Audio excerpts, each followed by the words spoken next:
Ceia do Senhor. Eu estava meditando ontem à noite e comecei a pensar na origem da ceia do Senhor. E a origem foi lá na Páscoa do Senhor no Egito. Tudo começa lá. E se torna um memorial judaico, uma festa judaica. E neste momento de festa judaica, quando Jesus, o judeu, com seus apóstolos judeus, estão comemorando a Páscoa, Jesus coloca os significados maiores daquele memorial. Eu fiquei pensando que conexão tem isso que Jesus falou com aquilo que foi dito lá atrás e que a cada ano os judeus relembram. Tem que haver alguma conexão. E há. A conexão é tremenda, meus irmãos. Êxodo, capítulo 6, versículo 6. Êxodo 6, 6.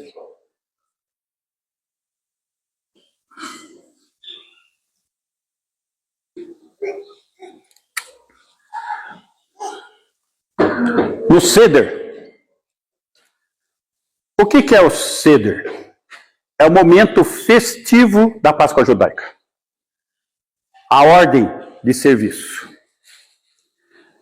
E eles leem todo ano Êxodo 6 a 8. Todo ano. Desde que foi instituída a Páscoa. E aqui tem todo o sentido para nós. No sentido máximo da palavra. Muito maior do que para eles. Portanto, dize aos filhos de Israel. Está falando com Israel. Eu sou o Senhor. Eu vos tirarei de debaixo das cargas do Egito, e vos livrarei da sua servidão, e vos resgatarei com braço estendido e com grandes manifestações de julgamento. 7. Tomar-vos-ei por meu povo, e serei o vosso Deus. E sabereis que eu sou o Senhor, vosso Deus, que vos tiro de debaixo das cargas do Egito. 8. Eu vos levarei à terra a qual jurei dar a Abraão, a Isaque e a Jacó, e vô-la darei como possessão. Eu sou o Senhor.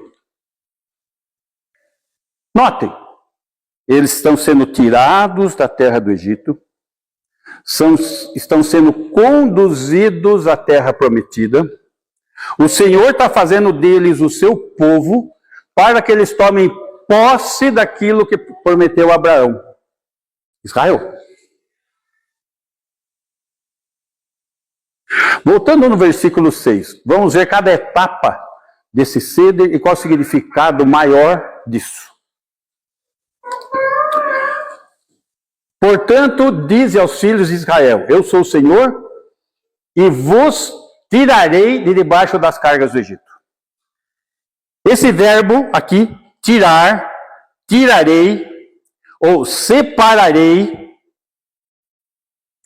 no momento do ceder, eles tomam uma primeira taça de vinho, que é a taça da santificação. Tirarei, separou, santificou. Ele santificou esse povo, os filhos de Israel. E nesse momento, após realizar isso, eles pegam uma folha de erva amarga, mergulha numa salmoura e come, para lembrar da escravidão do Egito. Todo ano. Eles se lembram que o Senhor os separou, e eles se lembram que foram escravos. Nós não somos Israel. Não fomos escravos do Egito, mas fomos escravos do pecado. E o Senhor nos separou. Não para uma terra prometida, que terrena, mas para uma pátria celestial.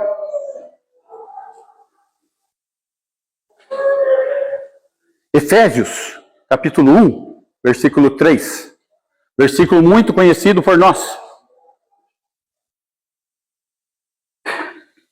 Está falando das bênçãos do Pai. Bendito Deus e Pai de nosso Senhor Jesus Cristo, que nos tem abençoado com toda sorte de bênção espiritual nas regiões celestiais em Cristo. Bênçãos espirituais nas regiões celestiais, não terrenas, espirituais, celestiais, para nós, sua igreja, para a minha e para a sua vida. Versículo 4. Assim como nos escolheu, ele separou aquele povo, ele nos separou também. Ele nos escolheu, nele, no Pai, antes da fundação do mundo, antes desse mundo existir, nós já tínhamos sido escolhidos. Ele é onisciente, ele é soberano, ele é o Todo-Poderoso, ele é o Altíssimo e Eterno Deus. Somente ele poderia fazer isso, para que nós pudéssemos desfrutar hoje disso. Para sermos santos, santificados, separados para ele, e irrepreensíveis perante ele. E em amor, 5. E em amor nos predestinou para ele. Em amor, o Pai nos predestinou para ele, para o Pai. Esse memorial é o memorial da expressão máxima do amor do Pai, dando o seu Filho por nós. Segundo o beneplácito de sua vontade, a excelente vontade. Versículo 6. Para louvor da glória de sua graça que ele nos concedeu gratuitamente. Não por esforço, não por mérito, gratuitamente, no amado, seu Filho, Jesus Cristo.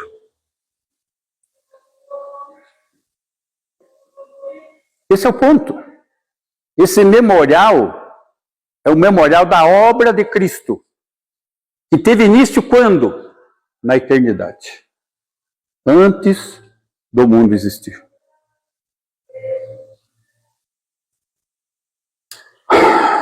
Voltando no nosso texto lá, Êxodo 6:6.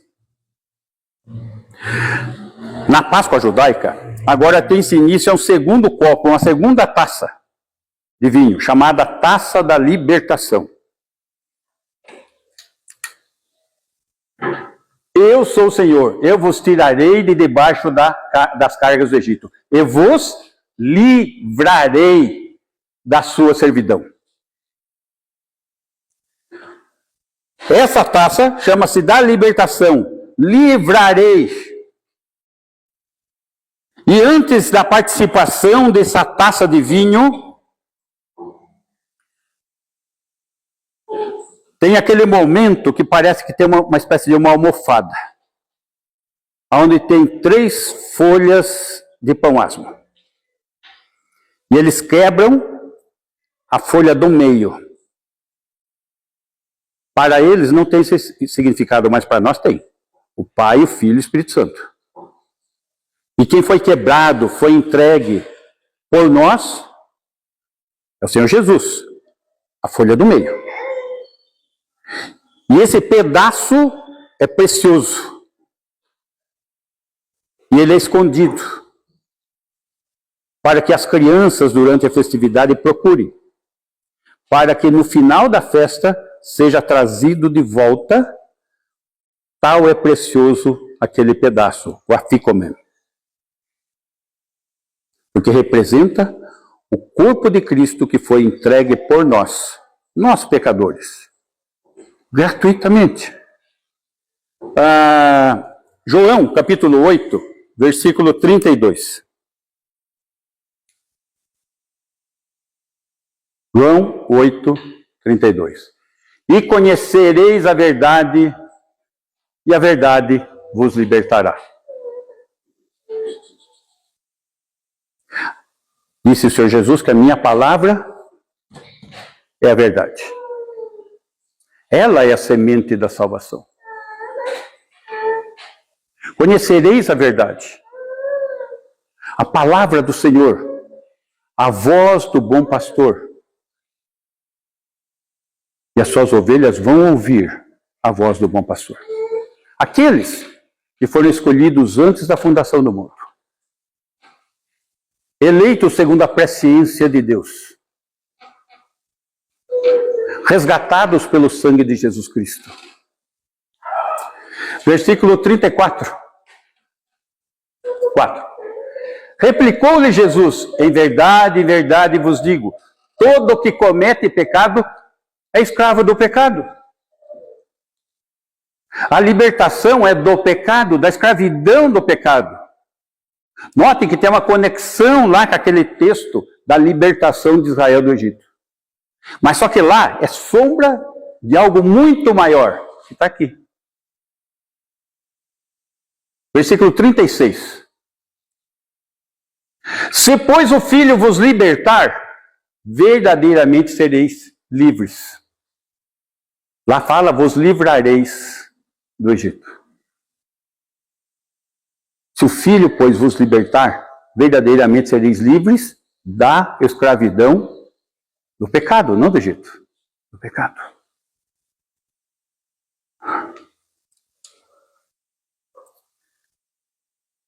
Daí chegamos diante do terceiro copo, da terceira taça de vinho. E essa taça de vinho tem o nome de redenção. Percebam só os nomes das taças. Primeira taça, santificação, separou. Segunda taça, libertação. Ele pagou o preço com seu sangue. Terceira taça, redenção. Ele comprou os escravos do pecado. Lá ele comprou os escravos do Egito. Aqui ele comprou aqueles que estavam escravos do pecado. Voltando lá, só para a gente ver o verbo. Êxodo 6:6.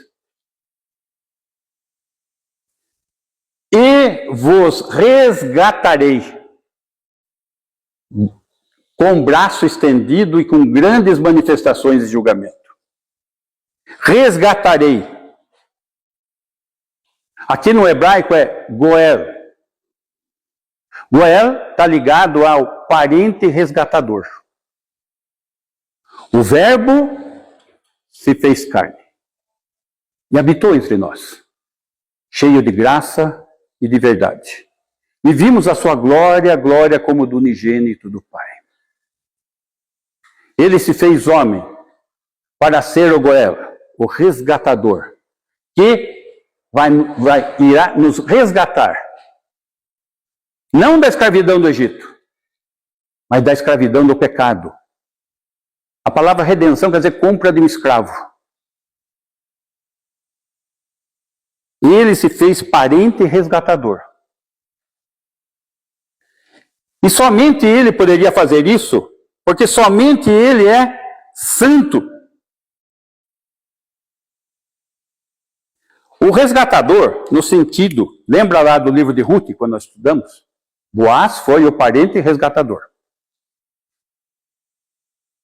O parente resgatador, ele tem que ter um relacionamento próximo, íntimo, entre o resgatador e o resgatado. Quem é o nosso resgatador? O Senhor Jesus. Nós somos os resgatados. E precisamos ter um relacionamento íntimo com o nosso parente resgatador, o Senhor Jesus.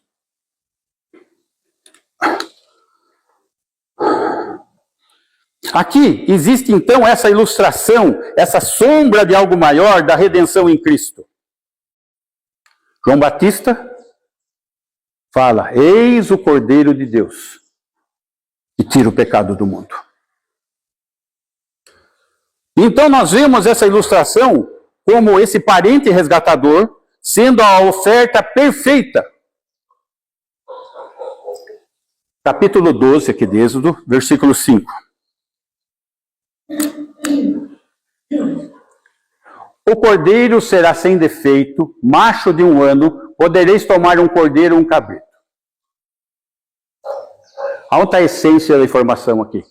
O cordeiro será sem defeito. A oferta tem que ser perfeita. Uma vez que os homens aqui são imperfeitos, não existia como ter uma oferta perfeita para o sacrifício. Mas Deus, sendo perfeito, santo, se fez homem, se tornou parente e resgatador, para que fosse a oferta perfeita. 1 Pedro, que acabamos de estudar, capítulo 1, versículo 18.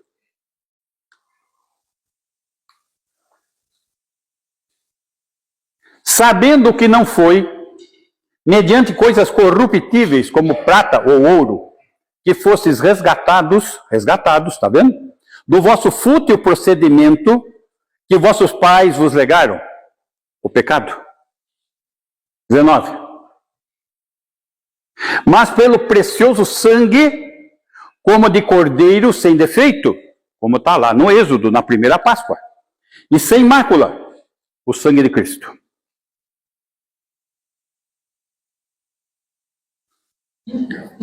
Então, a redenção de Cristo é uma oferta perfeita. A redenção de Cristo também precisava que essa oferta fosse morta. Êxodo 12, 6. E o guardareis até o 14º dia deste mês, e todo ajuntamento da congregação de Israel o imolará no crepúsculo da tarde.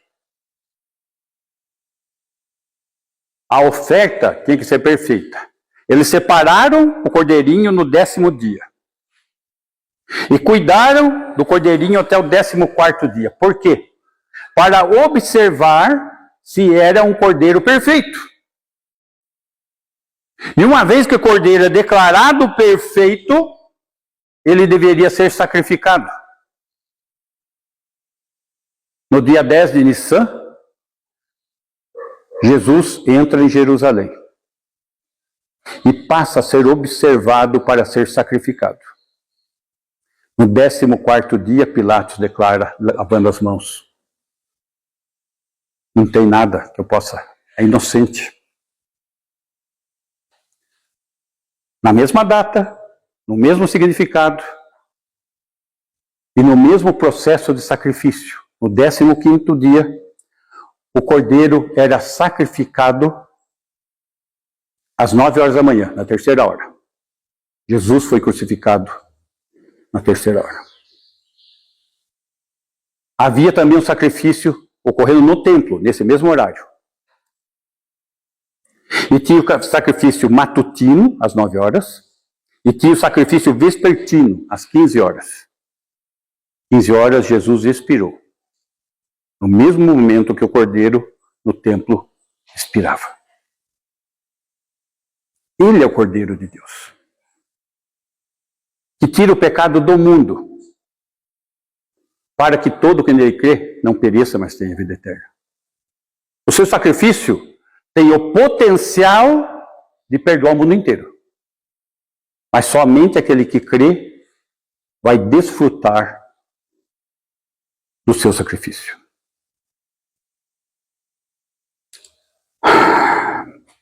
Hebreus, capítulo 9, versículo 11.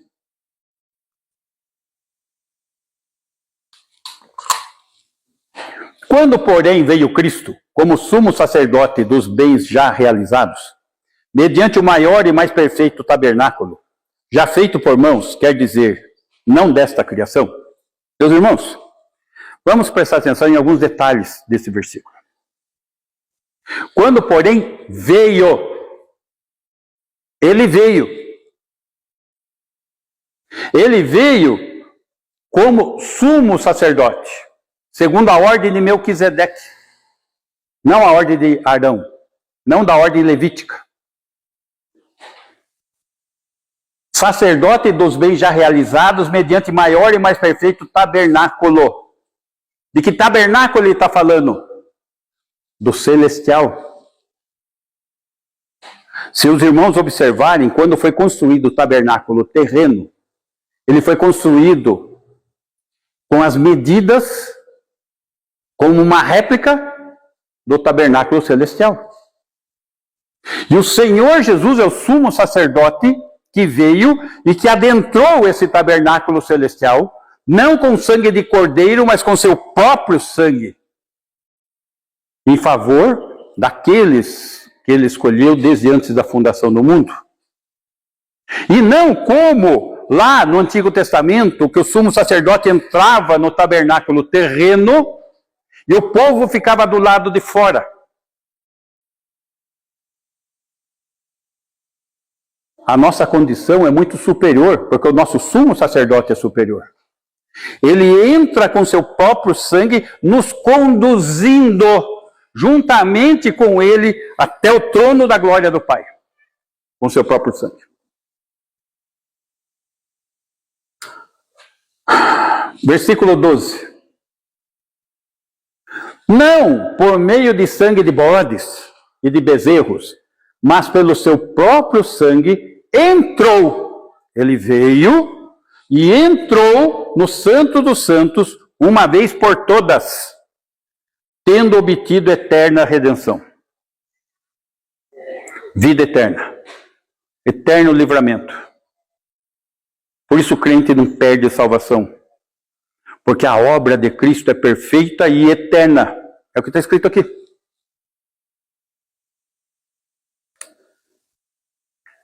Não podemos humanizar Cristo. Não podemos pôr limites na sua obra. Senão seria uma obra imperfeita.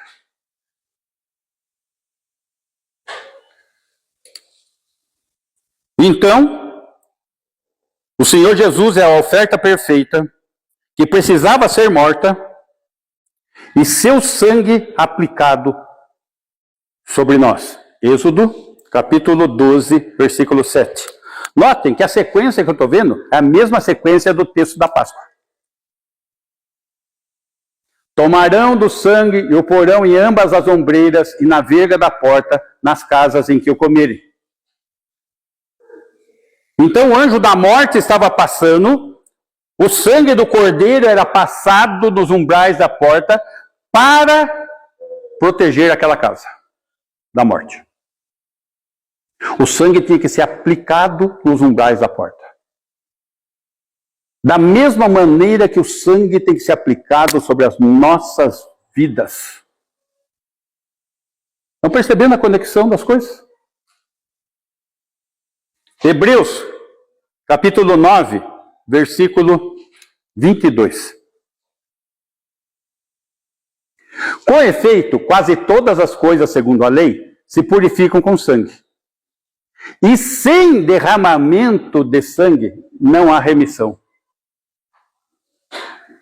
E só tem um sangue perfeito para ser derramado por nós, para que tenhamos redenção eterna, de acordo com o texto que acabamos de ler para trás. O sangue de Jesus.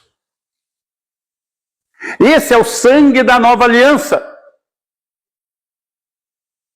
Mateus 26, 26.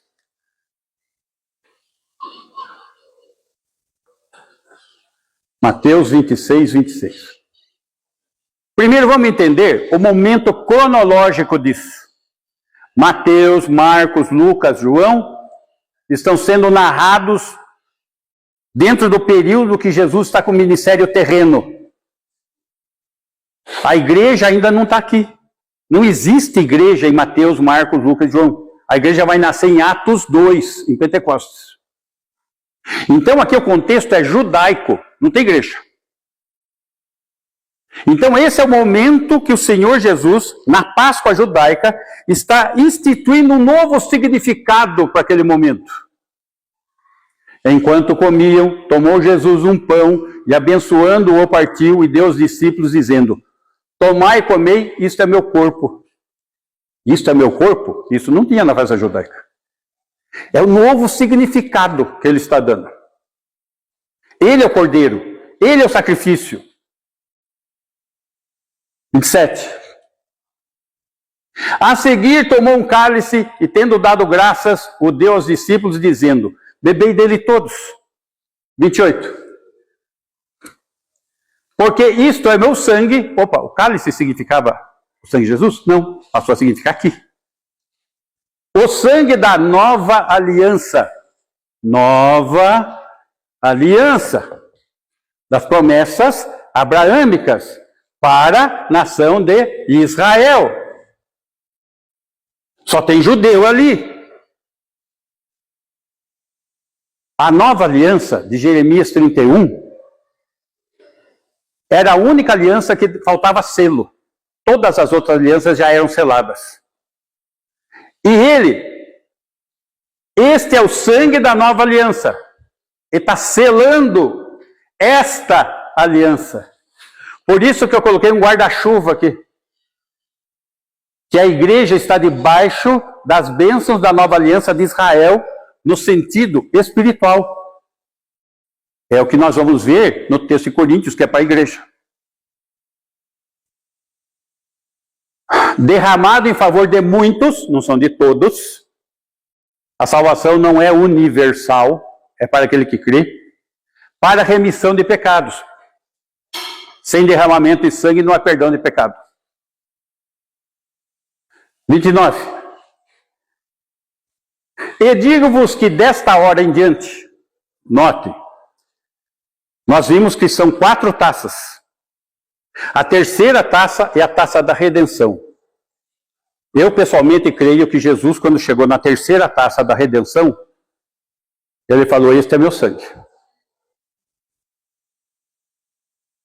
Digo-vos que desta hora em diante, desse momento na Páscoa, não beberei deste fruto da videira, o 4º copo.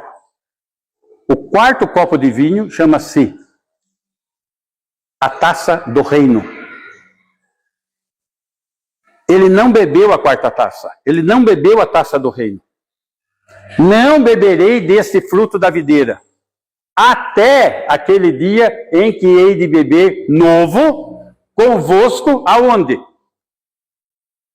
No reino de meu Pai.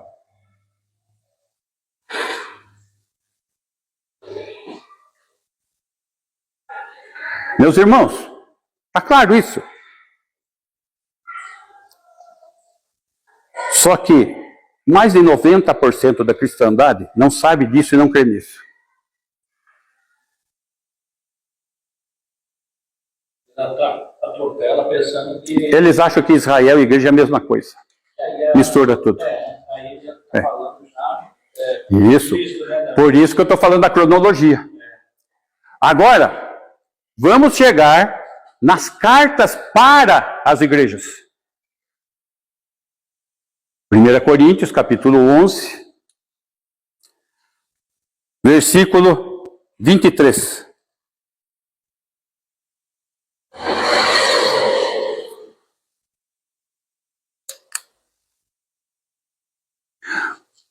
Agora o apóstolo Paulo, oficializando a ceia do Senhor, esta ordenança para a igreja. Porque eu recebi do Senhor o que também vos entreguei. O que ele recebeu? Aquilo que está narrado no 26, do Mateus. Que o Senhor Jesus, na noite que foi traído, tomou o pão. 24. E tendo dado graças, o partiu e disse: isto é meu corpo, que é dado por vós. Fazer isso em memória de mim. É o memorial. 25. Por semelhante modo, depois de haver ceado, tomou também o cálice, dizendo: este é o cálice da nova aliança no meu sangue. Fazei isto todas as vezes que o beberdes em memória de mim. Memorial. 26. Porque todas as vezes que comerdes este pão e beberdes o cálice, anunciais a morte do Senhor até que ele venha. Qual que é a promessa para a igreja? Arrebatamento. O Mateus 26 fala que tomarei novo convosco no reino. E aqui não fala isso. Aqui fala até que ele venha. Aqui é para a igreja.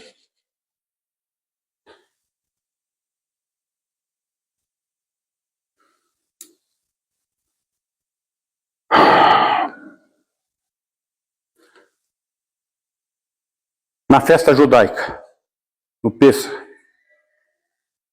no finalzinho do Seder, abre-se a porta da casa. A mesa está pronta, posta, todos comemorando, e a principal cadeira está vazia. E um cálice ali, para Elias entrar. Está terminando a festividade, Elias não entrou, e eles falam, no ano que vem, em Jerusalém. No ano que vem, nós vamos estar em Jerusalém. Eles estão aguardando. Eles não reconheceram o Messias na primeira vinda. Nós não estamos esperando o Messias o ano que vem em Jerusalém. Nós estamos esperando o Messias, a noiva encontrando com o noivo nos ares. Neste memorial, estamos relembrando também a sua promessa. Estarmos com ele. Como nós não comemoramos anualmente a nossa ceia, até a próxima ceia, com o Senhor nos ares.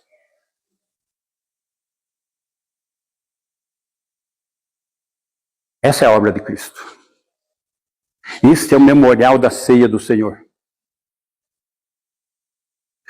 É tão magnífica a obra que ela parte da eternidade e nos conduz para a eternidade. Só que durante esse período chamado presente era, entre a primeira vinda e a segunda vinda de Cristo, nós temos que andar de modo digno do Senhor. Ele nos escolheu antes da fundação do mundo, para sermos santos e irrepreensíveis.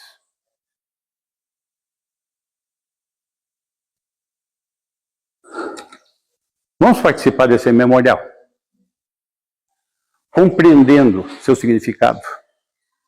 Não só o seu significado para a igreja como um todo, mas para mim e para você. Um dia, ele nos resgatou lá da escravidão do pecado.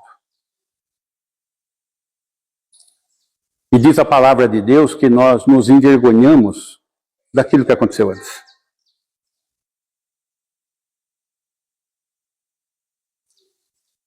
Mas somos nova criatura. E devemos, como estamos estudando em 2 Pedro, para nos apropriarmos dessa nova vida. E para que nós não nos esqueçamos dessa obra de amor de Cristo, é o memorial da ceia.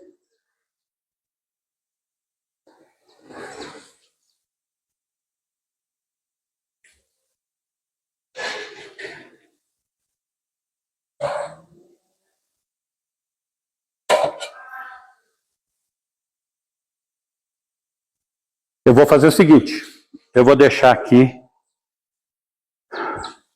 o cálice e aqui o pão asmo, pão sem fermento. Os irmãos que vão participar podem fazer fila indiana dos dois lados, uns vêm por aqui, outros por aqui, só que procura passar com jeito aqui, tá? Aqui, aqui, aqui e ali, ok? Façamos isso. Vamos ficar. Pode vir já, Rogério.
Todos?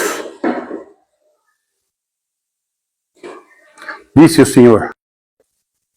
Nós vamos pôr um item um pouco diferente.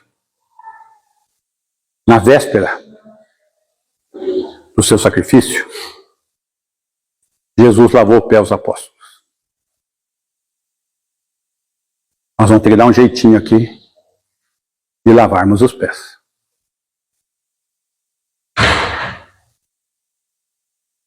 Simbolizando a limpeza que ele deve nos trazer.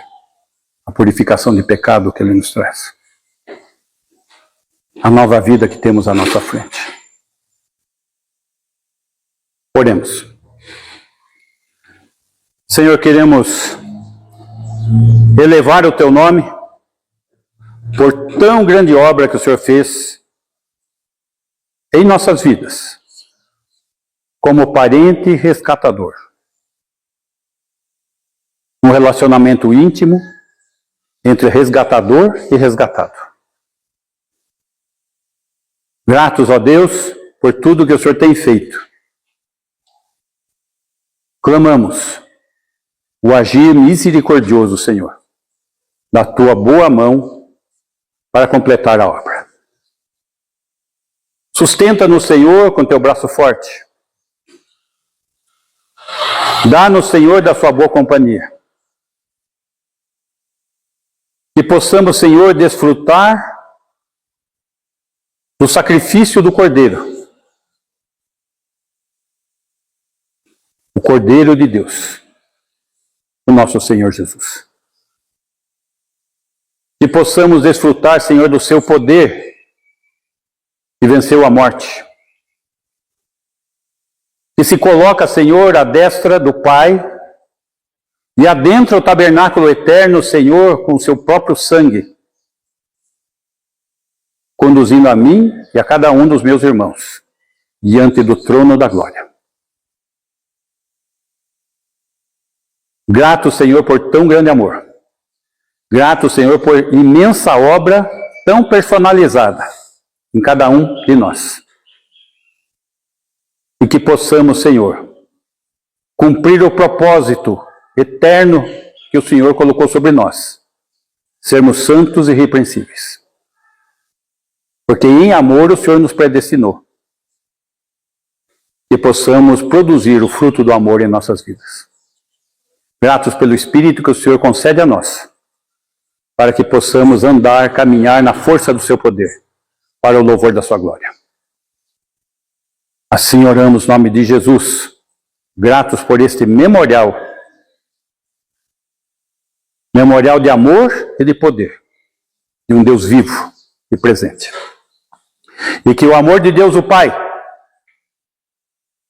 amor manifesto na entrega do seu Filho, o Senhor Jesus Cristo, que tem derramado superabundante graça, Senhor, sobre as nossas vidas a cada dia, e tem se feito presente em nós, na pessoa de Deus, o Espírito Santo, a nos consolar, nos ensinar e nos guardar até o dia de estarmos contigo.